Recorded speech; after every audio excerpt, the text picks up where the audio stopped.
इमाम ज़ैनुल आबिदीन को जहर दिलवाया। जब जहर आपकी रगों में उतरा, आपको दर्द महसूस हुआ, तो इमाम बाकर फरमाते सजदे में चले गए, सजदे में चले गए। मैंने कहा हुजूर इतनी तकलीफ है, आप ये क्या कर रहे हैं? फरमाने लगे मैं सोचता था मैं जिहाद पे नहीं निकला तो कहीं बिस्तर पे मुझे तभी मौत ना आ जाए। मेरा दादा भी शहीद है, मेरा वालिद भी शहीद, मेरे ताया भी शहीद, मेरे भाई भी शहीद, मेरे फुफीदाद चचाजाद भी शहीद। मैं सोचता था कहीं तभी मौत ना चला जाऊं। सजदा शुक्र अदा कर रहा हूं कि रब ने मुझे भी शहादत अता फरमा दी।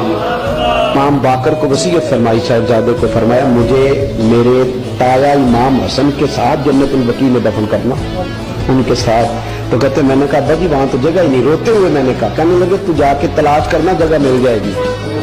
फरमाते मैं पहले जन्नतुल बकी जाता था तो कब्रें साथ साथ मिली हुई नजर आती थी। इमाम ज़ैनुल आबिदीन के विसाल के बाद गया तो मुझे पूरी कब्र की जगह नजर आई।